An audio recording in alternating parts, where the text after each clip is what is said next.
Okay students, good morning सभी को। Now today we will discuss a very important chapter lines and angles for class 9 from NCERT book. तो इस chapter में हम लोग क्या क्या डिस्कस करेंगे। सबसे पहले एंगल्स डिस्कस करेंगे, इसके बाद पेयर ऑफ एंगल्स जो कि 3 है हमारे पास इस चैप्टर में, 4 एक्जियम्स, और ये चैप्टर नंबर 6 है और थ्योरम 8 थ्योरम है इसमें और कुछ इंपॉर्टेंट क्वेश्चन एक्सरसाइज से। तो आइए इसको हम लोग शुरू करते हैं। सबसे पहले एंगल्स के बारे में देखते हैं। एंगल्स के बारे में अगर हम देखें, एंगल्स हमारे कितने तरह के होते हैं उनको हम डिस्कस करें। सबसे पहले एक्यूट एंगल, दूसरा राइट एंगल। एंगल का डिफिनीशन बताने की जरूरत मैं नहीं समझता हूं, क्योंकि ये क्लास 6-7 में आप पढ़ चुके हैं। राइट एंगल, फिर इसके बाद obtuse angle, then straight angle,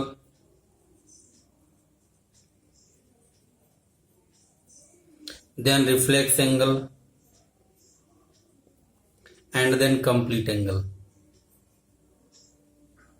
इनके मेजरमेंट की अगर हम बात करें, एक्यूट एंगल जो होगा उसका मेजरमेंट लेस देन 90 होगा।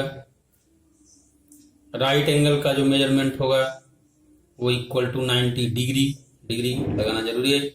ऑप्टस का जो होगा वो greater than 90 degree. Straight is equal to 180 degree. Reflex 180 से 360 से छोटा, मतलब मान लीजिए अगर ये थीटा है तो less than 360 but greater than 180 degree. Complete अगर है तो इसका हो जाएगा 360 डिग्री। ये 1 2 3 4 5 6 तरह के एंगल्स हम लोगों को बेसिक जानकारी के लिए जरूरी होते हैं। अब इसके बाद पेयर ऑफ एंगल पर हम आते हैं।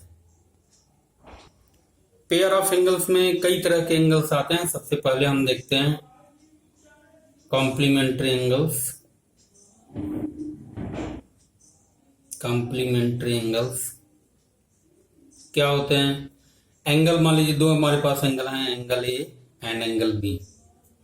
If their sum is 90 degree, then angle A and angle B are called the complementary angles of each other.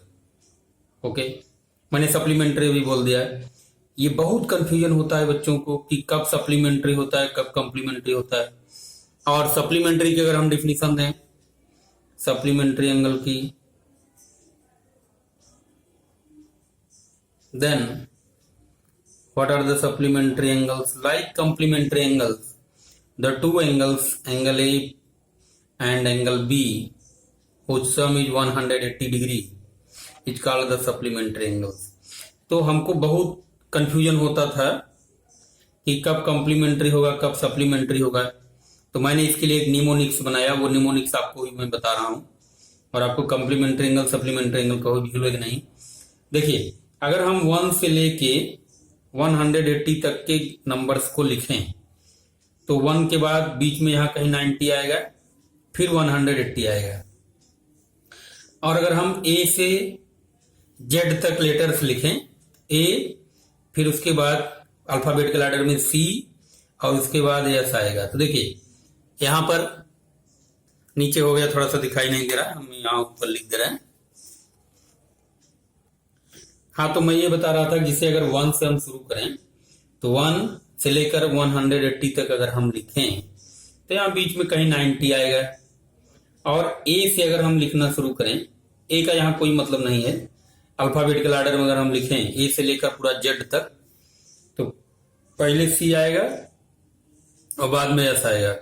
तो C for complementary, complementary for 90, S for supplementary, supplementary for 180। तो alphabet में पहले सी आता है और नंबर्स में अगर हम देखें तो पहले 90 आता है, तो कॉम्प्लीमेंट्री के लिए 90 और सप्लीमेंट्री के लिए 180। ये आपको कभी भूलेगा नहीं। अब पेयर ऑफ एंगल्स में हमारे पास ढेर सारे पेयर ऑफ एंगल्स और आते हैं, तो उनको हम लोग डिस्कस करते हैं। देखते हैं इसमें पैरेलल लाइन और पैरेलल लाइन का जो ये पैरेलल लाइन एंड ट्रांसवर्सल का जो केस है उसमें हम एंगल्स को देखते हैं और उनके नाम को बढ़िया से समझते हैं वो क्या है।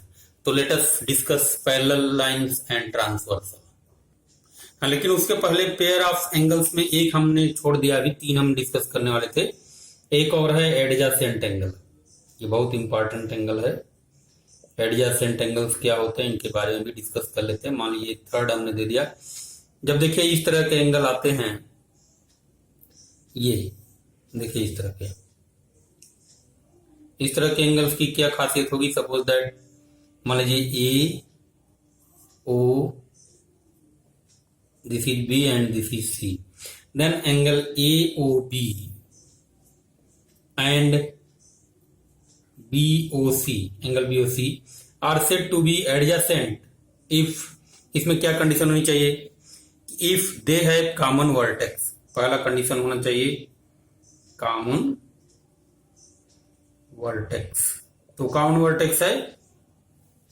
दूसरा कंडीशन है common arm,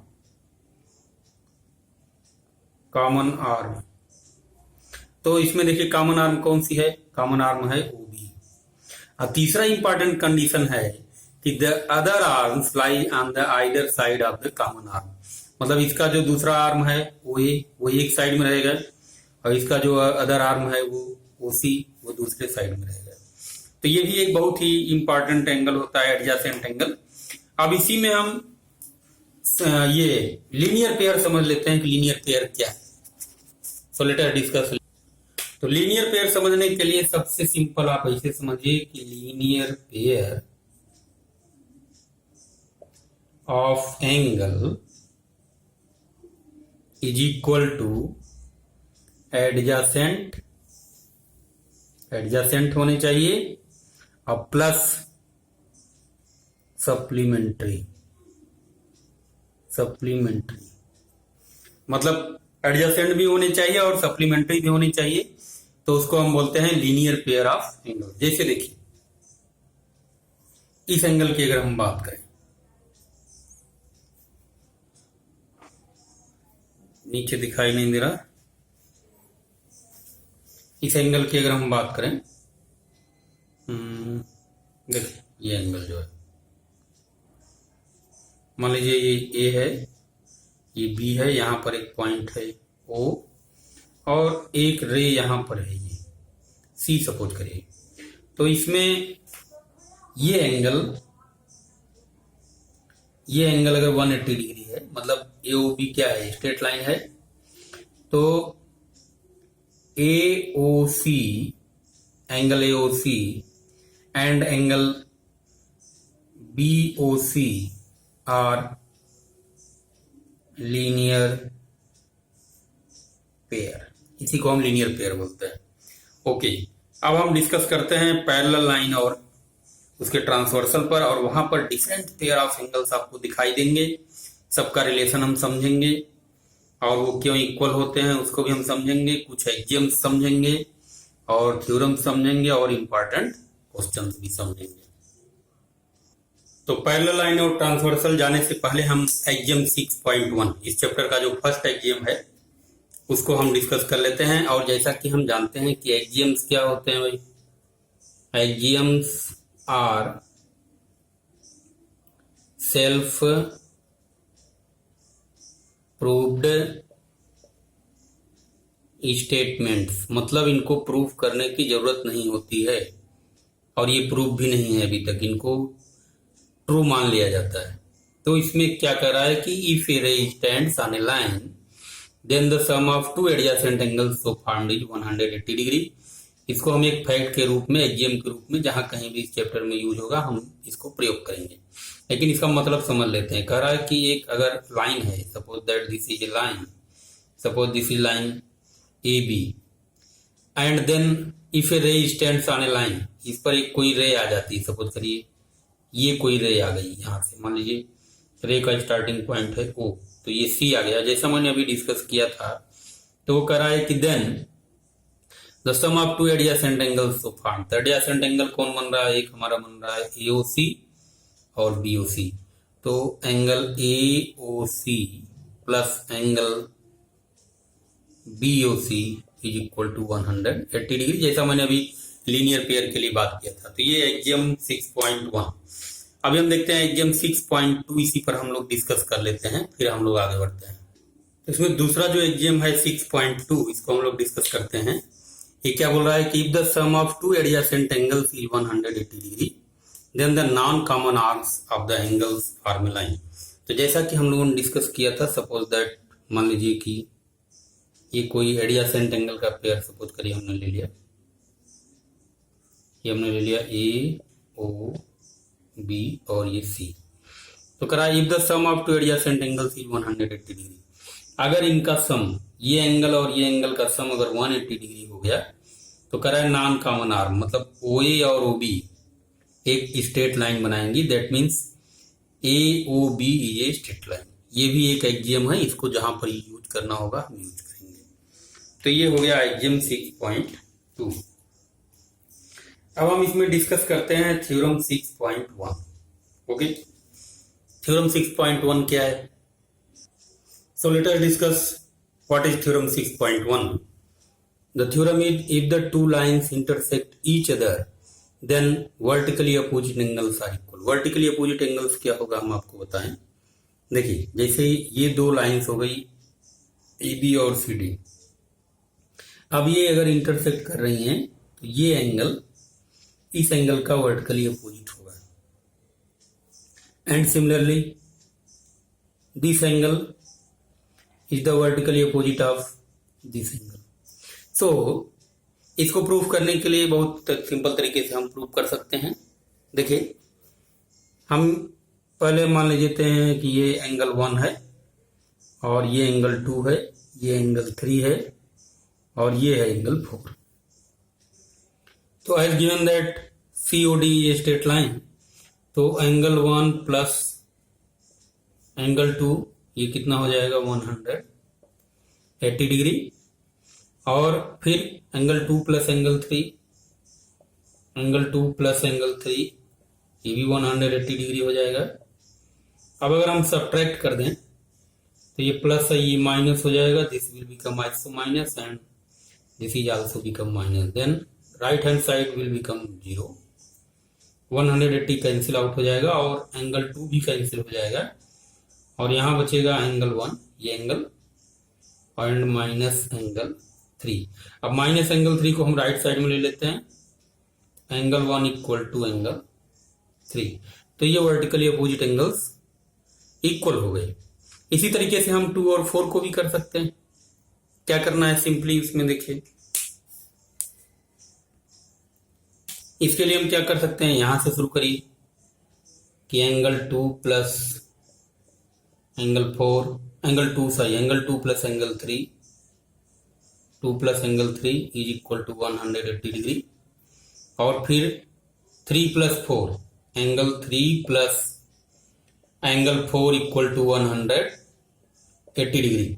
अभी क्या करना है, सब्ट्रैक्ट कर दीजिए, तो ये साइन प्लस है माइनस हो जाएगा, ये प्लस है माइनस हो जाएगा, और यहाँ साइन प्लस है तो माइनस 100 कैंसिल, राइट साइड में 0, एंगल 3 आल्सो कैंसिल, तो angle 2 minus angle 4 equal to 0। Minus angle 4 को ट्रांसपोज कर दीजिए, एंगल 2 इक्वल टू एंगल 4। तो यहां से भी हमको प्रूफ हो रहा है कि vertically opposite angles are equal. तो ये तो हुआ आपका थ्योरम 6.1।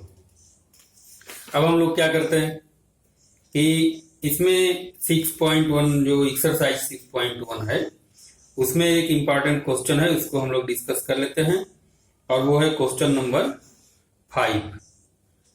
तो कोई एक्सरसाइज 6.1 क्वेश्चन नंबर 5 हम लोग डिस्कस कर लेते हैं, फिर आगे चलते हैं। Okay, then as we see in the figure, and what is the question in this figure, POQ is a straight line, this POQ, this here is O, POQ is a straight line and ray OR is perpendicular to line PQ. OR ये जो रे है ये perpendicular है, means this is 90 degree. तो यहां से एक फैक्ट आपको क्या मिलता है कि angle ROQ is equal to angle ROP is equal to 90 degree each. इसका जहां यूज होगा हम इसको यूज करेंगे। What is the other points? And OS is another ray lying between rays OP and OR. Then what we have to prove? Prove that angle ROS, this angle ROS is equal to half of angle QOS minus angle POS. तो इसको देखिए बहुत simple तरीके से हम लोग solve कर सकते हैं। कैसे सॉल्व करेंगे इसके? देखिए ये जो एंगल ये ROS है, एंगल ROS, इसको हम लिख सकते हैं एंगल SOQ या QOS, angle QOS minus angle ROQ। Okay, ROQ। अब देखिए ये तो मान लीजिए इक्वेशन 1 हो गया। अगर आप दूसरे तरीके से इधर लेफ्ट साइड से अगर हम ROS की वैल्यू लिखना चाहें तो एंगल ROS इक्वल टू क्या हो जाएगा? ROP में से एंगल ROP माइनस POS को अगर हम माइनस कर दें, एंगल POS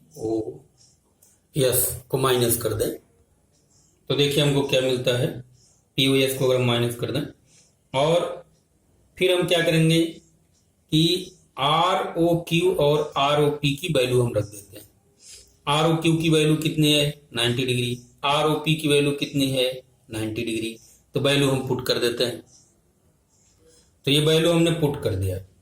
अब हम क्या करते हैं, मान लीजिए इक्वेशन 2, अब हम इसको ऐड करते हैं। तो देखिए यहाँ एंगल ROS, यहाँ एंगल ROS, तो ये हो जाएगा 2 angle ROS is equal to, ये 90 इस 90 से कैंसिल हो जाएगा और ये आएगा angle QOS minus angle POS। और हम अगर 2 को इधर ट्रांसपोज कर दें तो इधर मल्टीप्लिकेशन है, इधर डिवाइड कर जाएगा। तो angle ROS is equal to half of angle QOS minus angle POS। तो यही हमको प्रूव करना था, तो ये प्रूफ हो चुका है। ओके, तो ये एक बहुत इंपॉर्टेंट क्वेश्चन है और इस एक्सरसाइज में मैं समझता हूं कि यहीं पर ये क्वेश्चन जो है, एक ही क्वेश्चन इसमें इंपॉर्टेंट है। बाकी क्वेश्चन आप कर लेंगे सिंपली, नहीं समझ में आएगा तो पूछिएगा। अब हम आते हैं पैरेलल लाइन और ट्रांसवर्सल, जो कि बहुत ही इंपॉर्टेंट टॉपिक है इस चैप्टर का। इसको बढ़िया से हमको समझना होगा। ओके, तो हम लोग पैरेलल लाइन और ट्रांसवर्सल का केस डिस्कस करते हैं।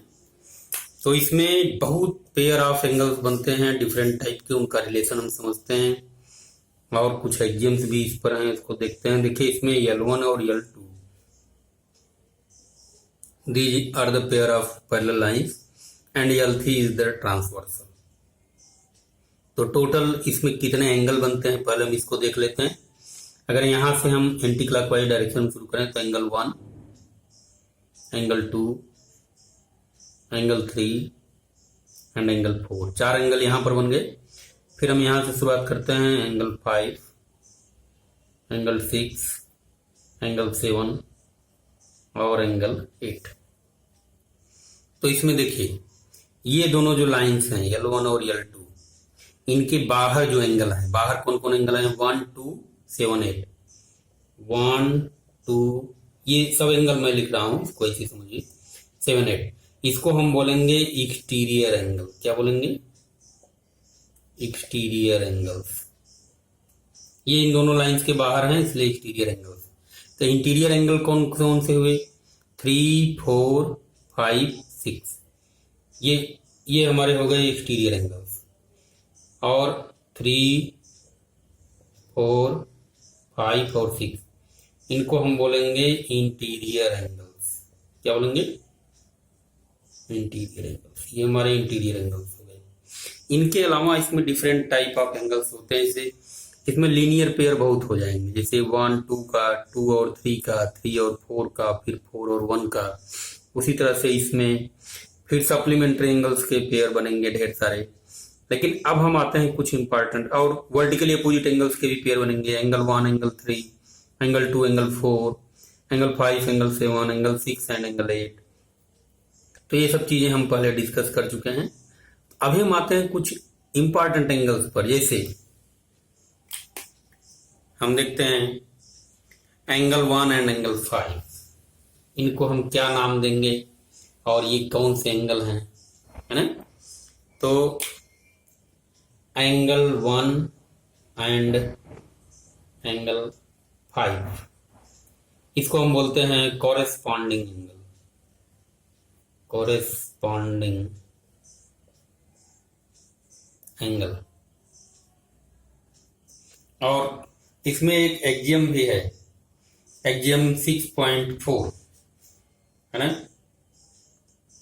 सॉरी, इस एक्जियम 6.3, एक्जियम 6.3 यहीं पर हम डिस्कस कर लेते हैं। एक्जियम 6.3, एक्जियम 6.3 क्या कहती है? If a transversal intersects two parallel lines then each pair of corresponding angle is equal. Corresponding angle का मतलब क्या होता है, हम आपको पहले समझा दें, कैसे आप समझेंगे कि ये करेस्पॉन्डिंग एंगल है। देखिए, ये एंगल 1 का अगर करेस्पॉन्डिंग आपको निकालना है तो एंगल 1 की पोजीशन देखिए कहाँ है, वो है पैरेलल लाइन के ऊपर और ट्रांसवर्सल के राइट साइड में। तो यहाँ इस ग्रुप में जो भी एंगल पैरेलल लाइन के ऊपर और ट्रांसवर्सल के राइट में होगा वही एंगल 1 का करेस्पॉन्डिंग होगा। तो एक्जियम 6.3 को अगर हम देखें तो एंगल 1 का जो करेस्पॉन्डिंग एंगल है वो एंगल 5 है, और इस एक्जियम का डिफिनीशन अगर हम इस पर अप्लाई करते हैं तो एंगल 1 इक्वल टू एंगल 5। अब आप समझ गए होंगे। तो उसी तरह से एंगल 2 का जो करेस्पॉन्डिंग होगा क्या होगा, angle 2 equal to angle 6। Angle 3 की अगर हम बात करें तो एंगल 3 इक्वल टू एंगल 7, और एंगल 4 इक्वल टू एंगल 8। तो इसको बोलते हैं हम करेस्पॉन्डिंग एंगल। और ये इक्वल क्यों होते हैं? करेस्पॉन्डिंग एंगल एक्जियम से इक्वल होते हैं, और उस एक्जियम को इस चैप्टर में हम लोग 6.3 एक्जियम के नाम से जानते हैं। ओके, अब हम देखते हैं आगे कौन सा इसमें एंगल आता है, कि आगे और कौन कौन से इंपॉर्टेंट एंगल्स हैं इनकी हम बात करेंगे। देखो,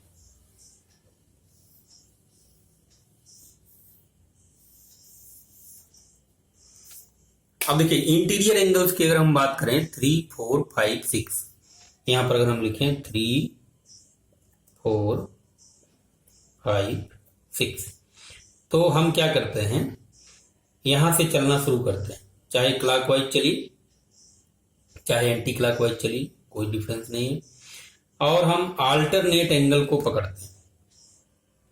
ठीक है, तो 4 को हम छोड़ देंगे, 4 के बाद जो एंगल आएगा 5, तो एंगल 3 एंड 5, यहां पर देखिए 3 and 5 are called alternate interior angles, और ये एंगल भी इक्वल होते हैं। These angles are also equal. इसको हम बहुत ही सिंपली तरीके से प्रूव कर सकते हैं कि एंगल 3 इक्वल टू एंगल 5। कैसे हम प्रूव करेंगे, देखिए करेस्पॉन्डिंग एंगल एक्जियम की हेल्प से हम इसको बहुत सिंपल तरीके से प्रूव कर सकते हैं। देखिए एंगल 1, ओके, हमको प्रूव करना है एंगल 3 इक्वल टू एंगल 5। तो हम देखते हैं कि एंगल 3 इक्वल टू एंगल 1, क्यों एंगल 3 इक्वल टू एंगल 1 क्यों हुआ? ये हुआ vertically opposite angle, vertically opposite angle, और हम जानते हैं कि वो इक्वल होते हैं। फिर इसके बाद एंगल 1 इक्वल टू एंगल 5, ये एंगल 1 किसके बराबर हो गया? एंगल 5 के बराबर हो गया। तो यहां से हमको मिलता है कि एंगल 3 इक्वल टू एंगल 5। तो वर्टिकली अपोजिट एंगल्स जो होते हैं वो भी इक्वल होते हैं, और इसमें 4 का जो वर्टिकली अपोजिट एंगल है वो है एंगल 6। तो उसी तरीके से हम प्रूव कर सकते हैं कि angle 4 is equal to angle 6। तो ये वर्टिकली अपोजिट एंगल की बात हो गई। और कुछ इसमें एंगल्स हैं, उनको डिस्कस कर लेते हैं। इसमें एक और एंगल है जिसको हम बोलते हैं, अब जैसे इंटीरियर एंगल की मैंने बात किया तो एक्सटीरियर एंगल भी अल्टरनेट एक्सटीरियर हैं, जैसे 2। अब जैसे अल्टरनेट एक्सटीरियर एंगल की बात करें तो देखिए 2, 1 और इधर 7 और 8, ये एक्सटीरियर एंगल्स हो गए हमारे। अब अल्टरनेट में अगर देखें तो 1 को हम छोड़ देंगे तो 2 का अल्टरनेट हो गया 8, तो एंगल 2 इक्वल टू एंगल 8। उसी तरह से हम प्रूव कर सकते हैं and angle 1 is equal to angle 7। Okay, तो अल्टरनेट एक्सटीरियर एंगल भी जो होते हैं वो हमारे इक्वल होते हैं और इसको हम इस तरह से प्रूव कर सकते हैं। इसके अलावा जो एक और इम्पॉर्टेंट एंगल इसमें होता है वो देखिए कौन सा होता है। इंटीरियर एंगल्स में जो ट्रांसवर्सल के एक साइड में बनेंगे, जैसे हम देखें यहां पर अगर, तो ये जो ट्रांसवर्सल है इसके लेफ्ट साइड में दो एंगल हैं। कौन कौन से एंगल हैं? Angle 3 and angle 6। और राइट साइड में देखें तो angle 4 and angle 5। These angles are called, इनका नाम जो है देख लीजिए, ये नाम है कॉन्सेक्यूटिव इंटीरियर एंगल्स, या इनको शॉर्ट में हम बोलते हैं को इंटीरियर एंगल्स। ओके, और इसी का एक और नाम है allied angles, ALLIED, allied angles, ये भी इसका नाम है। और ये जो एंगल्स होते हैं इनकी प्रॉपर्टी क्या होती है कि दे आर सप्लीमेंट्री। कैसे कैसे सप्लीमेंट्री होते हैं? देखिए, हमको प्रूव करना है angle 4 plus angle 5 equal to 180 degree. Okay, तो ये हमको प्रूव करना है। तो देखिए 3 और 4, एंगल 4 प्लस एंगल 3, ये क्या है? लीनियर पेयर है तो 180 डिग्री हो जाएंगे। ओके, और यहां पर एंगल 3 की जगह हम क्या लिख सकते हैं? एंगल 3 की जगह एंगल 5 लिख सकते हैं क्योंकि अल्टरनेट इंटीरियर है। तो एंगल 4 प्लस एंगल 5, हमने 3 की जगह 5 लिख दिया, तो कितना हो गया? 180 डिग्री हो गया। तो को इंटीरियर एंगल्स का जो सम होता है दैट इज 180 डिग्री। और उसी तरह से हम प्रूव कर सकते हैं कि angle 3 plus angle 6 equal to 180 degree. Okay, तो ये चीज प्रूफ हो जाती है। तो ये पैरेलल लाइन और उसके ट्रांसवर्सल का सब इसमें प्रूफ हो गया है। इसके अलावा एक एक्जियम है, एक्जियम 6.4, उसको भी हम लोग यहीं पर डिस्कस कर लेते हैं। एक्जियम का क्योंकि कोई प्रूफ नहीं होता है इसलिए हमको मान के चलना होता है कि these are the self proofed statements. तो एक्जियम 6.4, 4 एक्जियम है इसमें, तो 6.4 ये लास्ट एक्जियम है। अब एक्जियम्स नहीं आएंगे। एक्जियम 6.4 क्या कहता है कि if a transversal intersects two lines such that a pair of corresponding angles is equal then the two lines are parallel to each other. बहुत ही इंपॉर्टेंट एक्जियम है। वो कहता है कोई भी दो लाइन, ये देखिए मान लीजिए यही दो लाइन है, अगर ये दो लाइन अगर हैं और कह रहा है कि उनको एक ट्रांसवर्सल अगर कट करे, ये मान लीजिए ट्रांसवर्सल कट करती है, तो कह रहा है कि कोई एक पेयर अगर करेस्पॉन्डिंग एंगल का इक्वल हो जाएगा। सपोज दैट मान लीजिए ये एंगल एक्स है और ये एंगल वाई है, तो ये क्या है और ये क्या है? ये करेस्पॉन्डिंग एंगल है। तो वो कह रहा है कि अगर एक्स इक्वल टू वाई हो गया, हमने प्रूफ कर दिया, तो ये लाइन मान लीजिए ये लाइन L1 है और ये लाइन L2 है। If X equal to Y then this implies that L1 line is parallel to L2। ये एक्जियम 6.4 बहुत ही इंपॉर्टेंट है और इसको हम यूज कहाँ करते हैं कि जब हमको दो लाइन को पैरेलल प्रूफ करना होता है तब हम इसको यूज करते हैं। अब हम आइए देखते हैं जो आगे के इसके थ्योरम्स बचे हुए हैं 6.3, 6.4, 6.5, इनको डिस्कस कर लेते हैं और इसके बाद कुछ क्वेश्चन जो इसके हैं इनको डिस्कस करते हैं। ओके, तो late us discuss theorem 6.3। What is the theorem 6.3? ये कह रहा है कि if a transversal intersects A pair of parallel lines, A pair of parallel lines नहीं होगा, ए पेयर ऑफ लाइंस, ये तो प्रूव करना है, such that a pair of alternate angles are equal then show that the two lines are parallel. तो हमने आपको बोला था कि पैरेलल लाइन अगर हमको शो करना है तो हम क्या करेंगे, कौन सी चीज बराबर दिखाएंगे। सबसे पहले हम इसके एंगल बना लेते हैं। देखिए, suppose this is angle 1, this is 2, this is 3, 4, 5, 6, 7 and 8। अब क्वेश्चन में ये कह रहा है कि कोई भी एक पेयर अल्टरनेट एंगल का इक्वल आप ले लीजिए। तो हम सपोज कर लेते हैं कि given angle 3 equal to angle 5, ये मान लीजिए गिवन है। और हमको शो क्या करना है, टू शो कि L1 पैरेलल टू L2, ये हमको शो करना है। मैंने आपको बताया कि जब भी पैरेलल लाइन हमको शो करना होगा दो लाइन को, तो हम करेस्पॉन्डिंग एंगल एक्जियम यूज करेंगे। करेस्पॉन्डिंग एंगल एक्जियम क्या है कि if a transversal intersects two parallel line then each pair of corresponding angle is equal, ये हो गया।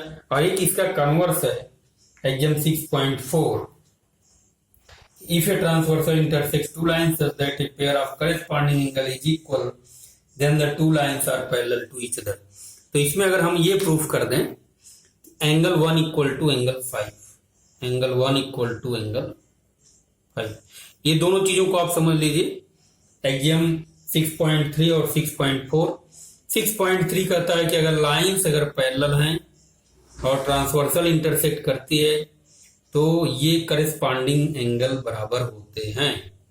And it's converse is what, if these two angles corresponding angles are equal then this line is parallel to this line, यही है। तो इसको हम यहां हटा देते हैं। अभी हमको ये प्रूफ करना है कि एंगल 1 इक्वल टू एंगल 5 और गिवन क्या है एंगल 3 इक्वल टू एंगल 5। तो हम यहां से शुरुआत करते हैं कि एंगल 5 इक्वल टू एंगल 3, ये हमको गिवन है। तो एंगल 5 से अगर हम शुरुआत करें, एंगल 5 से शुरुआत करें तो 5 से नहीं 3 से हम शुरुआत करते हैं। तो एंगल 3 इक्वल टू क्या हो जाएगा, या यही शुरुआत करें 5 से ही शुरुआत करें, कोई दिक्कत नहीं। एंगल 5 इक्वल टू एंगल 3, ये गिवन है। Angle 5 equal to angle 3 and angle 3 equal to angle 1। क्यों एंगल 3 इक्वल टू एंगल 1 क्या हुआ, वर्टिकली अपोजिट एंगल। ओके, तो यहां से हमको मिल जाता है कि angle 1 equal to angle 5। This implies that in the light of axiom 6.4 the lines L1 is parallel to L2, यही थ्योरम है ये 6.3। ओके, और अब हम आते हैं 6.4 पर, थ्योरम 6.4 पर। Okay, so let us discuss theorem 6.4। क्या कहता है, if a transversal intersects two parallel lines then each pair of interior angles on the same side of the transversal is supplementary. Okay, तो इसके लिए हम क्या कहते हैं कि एक पैरेलल लाइन का और ट्रांसवर्सल का एक सेट ड्रा करते हैं फिगर। ओके, तो देखिए यहां पर ड्रा हो चुका है। तो parallel lines are L1 L2 and the transversal is L3। अब थ्योरम क्या कर रहा है, if a transversal intersects two parallel lines means ये आपको गिवन है कि L1 is parallel to L2। मतलब क्या है कि इसके करेस्पॉन्डिंग एंगल इक्वल होंगे। सपोज दैट इसको हम 1 ले लिए और इसको हमने 5 ले लिया। हमेशा एंगल हम वही रख रहे हैं बार बार, ताकि आपको समझने में कोई दिक्कत ना हो, है ना। 5, ये 6 और ये 7 और ये 8। तो क्या कर रहा है कि then so that the each pair of interior angles on the same side of the transversal is supplementary. मतलब हमको क्या करना है कि to show angle 4 plus angle 5 equal to 180 degree right side में, and what angle 3 plus angle 6 equal to 180 degree. तो इसमें एक पार्ट हम प्रूव कर देते हैं, that is sufficient. Angle 4 plus angle 5 equal to 180 degree. उसके लिए हम क्या करते हैं, तो देखिए लाइंस आपको पैरेलल मिला हुआ है, इसका मतलब है कि corresponding angles are equal, means angle 1 equal to angle 5, ये आपको मिला हुआ है। और हमको शो करना है कि angle 4 plus angle 5 equal to 180 degree. तो देखिए हम कैसे स्टार्ट करते हैं, हम एंगल 5 इक्वल टू लिखते हैं एंगल 1, हो गया। और यहां से एंगल 1 इक्वल टू हो गया एंगल 3। ये क्यों इक्वल हुआ, ये तो यहां से करेस्पॉन्डिंग एंगल से इक्वल हो गए। और एंगल 1 इक्वल टू एंगल 3 क्यों हुआ, वर्टिकली अपोजिट। तो हमको मिल गया एंगल 5 इक्वल टू एंगल 3। अब इसको यहीं पर छोड़ दीजिए। अब इसको देखिए, angle 3 plus angle 4 equal to 180 degree क्यों हो रहा है, because they are linear pair. और एंगल 3 की जगह हम क्या लिख सकते हैं भाई, एंगल 5 लिख सकते हैं। तो angle 5 plus angle 4 is equal to 180 degree, यही हमको प्रूफ करना था। तो ये प्रूफ हो गया। अब हम आते हैं थ्योरम 6.5 पर। तो थ्योरम 6.5 क्या कह रहा है, if a transversal intersects two lines such that a pair of interior angles on the same side of the transversal is supplementary, then the two lines are parallel। तो इसमें आपको गिवन क्या है, इसमें आपको गिवन है कि इस ट्रांसवर्सल के एक साइड में जो इंटीरियर एंगल्स बन रहे हैं उनका सम 180। तो मान लीजिए हमने राइट साइड की तरफ ले रहे हैं, तो angle 4 plus angle 5 equal to 180 degree, ये गिवन है।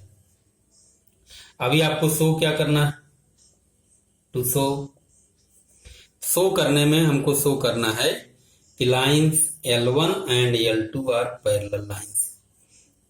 तो इसके लिए हम क्या चीज शो कर दें, दैट इज सफिशिएंट। अगर हम ये शो कर देते हैं कि angle 1 equal to angle 5, corresponding angles अगर इक्वल हो गए तो लाइंस पैरेलल हो जाएंगी। So let us start. तो हमको दिया क्या है वहीं से हम स्टार्ट करते हैं, angle 4 plus angle 5 is equal to 180 degree, okay. और एंगल 1 ये एंगल 1 और एंगल 4 अगर हम देखें तो एंगल 4 प्लस एंगल 1 ये भी 180 डिग्री होगा। ये क्यों 180 डिग्री होगा भाई, ये लीनियर पेयर है। अब अगर हम सब्ट्रैक्ट कर दें, suppose this is equation 1 and this is equation 2, and if we subtract then this plus sign will become minus minus and this is also minus. तो 180 से कैंसिल हो जाएगा, राइट साइड में मिलेगा हमको 0। और यहां देखिए एंगल 4 को कैंसिल कर देगा और ये बचेगा एंगल 5 माइनस एंगल 1। तो अब माइनस एंगल 1 को राइट साइड में हम अगर ट्रांसपोज कर दें तो angle 5 is equal to angle 1। तो देखिए एंगल 1 और एंगल 5 हो गए इक्वल। तो इसका मतलब क्या है कि करस्पॉन्डिंग एंगल है GM से L1 पैरेलल टू L2, ये लाइन पैरेलल हो जाएगी, यही हमको प्रूव करना था। तो ये हो गया आपका थ्योरम 6.5। अब हम लोग डिस्कस करते हैं theorem 6.6। Okay, so let us discuss theorem 6.6। 6.6 is what? Lines which are parallel to the same lines are parallel to each other। ये भी एक बहुत ही अच्छा सा थ्योरम है। तो इसमें देखिए कि मान लेते हैं कि line L is parallel to M, this is given, L is parallel to M and N is parallel to M, okay, then this implies that the lines L parallel to M। इसको देखिए हम कैसे prove करते हैं। इसमें हम एक transversal draw करते हैं, ओके।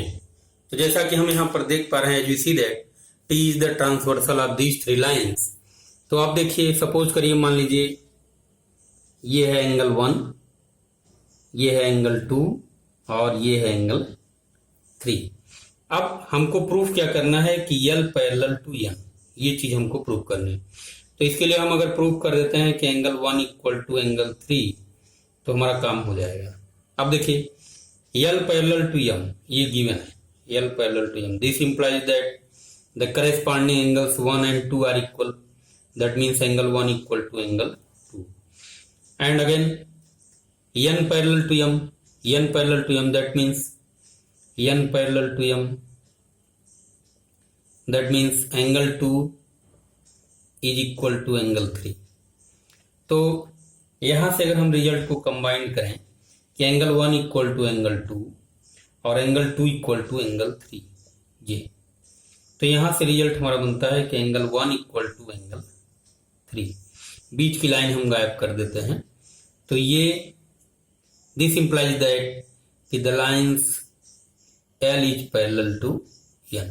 ये भी एक बहुत, और इसको 3 लाइन से ज्यादा भी हम एक्सटेंड कर सकते हैं। मान लीजिए चौथी लाइन अगर यहाँ पर है तो फिर यही L जो होगा ये सब पैरेलल लाइंस हो जाएंगे, इसको एक्सटेंड किया जा सकता है। तो ये आपका थ्योरम 6.6 इस तरह से हम प्रूव कर सकते हैं। तो ये पार्ट हम यहीं पर इसको एंड करते हैं, इसको हम पार्ट 1 का नाम देंगे, और बाकी के जो क्वेश्चंस और थ्योरम्स हैं उनको हम दूसरा वीडियो बनाएंगे और उसमें आपको हम पार्ट 2 करके यही लाइंस एंड एंगल्स उसमें आपको समझाएंगे। तो आज के लिए इतना ही, थैंक यू।